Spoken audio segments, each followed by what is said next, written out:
우리가 매일같이 마주치는 아파트, 은행, 또 콘서트장의 경비원들, 혹시 이분들의 모든 활동을 규율하는 보이지 않는 규칙이 있다는 사실 생각해 보셨나요? 그게 바로 경비업법이라는 건데요. 자, 오늘은 바로 이 법이 어떻게 우리의 안전과 질서를 지키고 있는지 그 핵심을 한번 제대로 들여다보겠습니다. 오늘 우리가 살펴볼 내용입니다. 먼저 경비업이 법적으로 뭔지 알아보고 회사는 어떻게 만드는지, 현장에서 일하는 분들은 어떤 자격이 필요한지, 그리고 실제 운영 규칙과 위반했을 때 어떤 처벌을 받는지까지 이 순서대로 쭉 따라오시면 민간 경비 산업의 전체 그림이 그려지실 겁니다. 자, 그럼 첫 번째 질문부터 시작해 볼까요? 우리가 그냥 경비라고 부르는 일들, 법에서는 이걸 정확히 뭐라고 할까요? 그냥 사람이나 건물을 지키는 모든 활동을 뜻하는 걸까요? 사실 법의 정의는요, 생각보다 훨씬 더 깐깐하고 구체적입니다. 보통 경비업 하면 그냥 유니폼 입은 분들이 서 있는 거, 이 정도로 생각하기 쉽잖아요? 근데 법은 좀 다르게 봐요. 경비업은 나라에서 정식으로 허가를 받은 법인이 계약을 통해 전문 서비스를 제공하는 영업활동입니다. 이게 무슨 말이냐면 그냥 사람 보내주는 일이 아니라 국가의 감독 아래 운영되는 아주 체계적인 전문 산업이라는 거죠. 이게 핵심이에요. 우리가 그냥 경비라고 뭉뚱그려 말하지만 법에서는 이걸 무려 6가지 전문 분야로 세밀하게 나눠놨어요. 경비업법 제2조에 딱 나와 있거든요.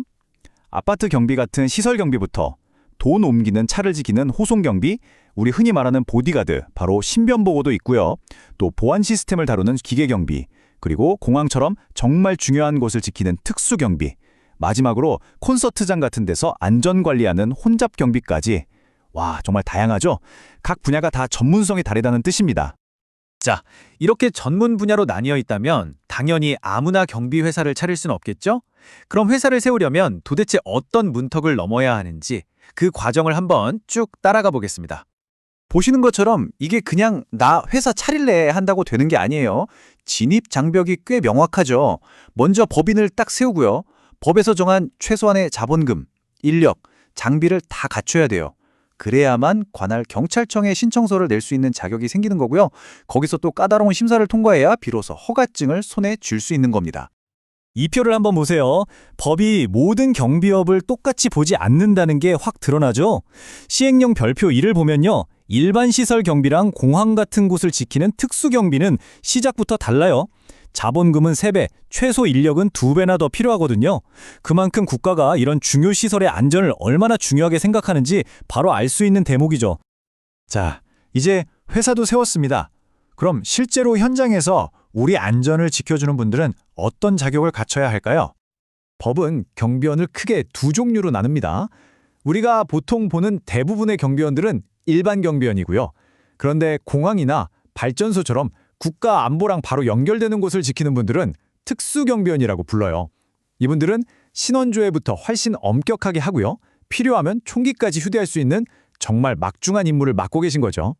반대로 한번 생각해 볼까요? 그럼 누가 경비원이 될 수 없을까? 이걸 보면 이 직업에 얼마나 큰 신뢰가 필요한지 알 수 있어요. 경비업법 제10조를 보면 특정 범죄 기록이 있거나 미성년자인 경우 등등 결격 사유를 아주 명확하게 정해놨습니다. 이건 그냥 자격 제한이 아니고요. 시민의 안전을 다루는 일인 만큼 최소한의 믿음을 확보하기 위한 사회적인 안전장치 같은 거예요. 그리고 이 경비원들을 전문적으로 이끌어주는 리더, 바로 경비 지도사가 있습니다. 현장의 코치이자 품질 관리자라고 생각하면 쉬워요. 법에서는 경비원 200명당 최소 1명의 국가자격 지도사를 둬서 교육부터 현장 감독까지 전부 체계적으로 관리하도록 의무화하고 있습니다. 자, 이제 회사도 있고 자격 있는 사람들도 다 모였습니다. 그럼 실제 현장에서는 어떤 규칙을 지켜야 할까요? 법은 공공의 안전을 위해서 아주 구체적인 운영 기준들을 딱 정해놨습니다. 25분. 이 숫자가 뭘 의미하는 걸까요? 이게 바로 기계경비업체의 골든타임입니다.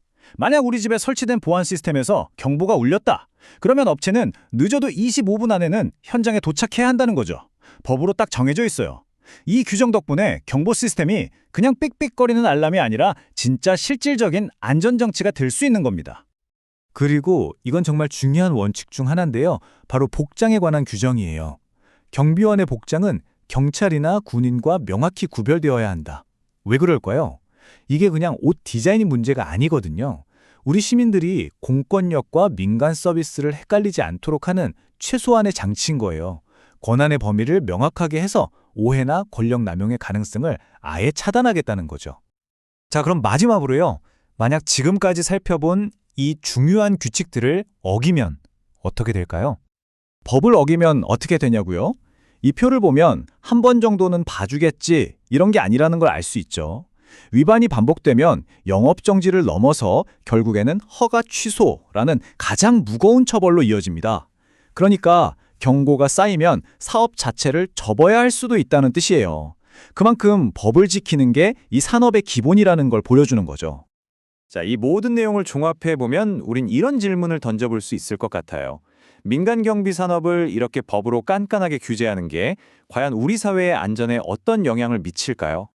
그 답은 바로 우리가 일상 속에서 마주치는 경비원들에게 얼마나 큰 신뢰를 줄 수 있는지를 결정합니다.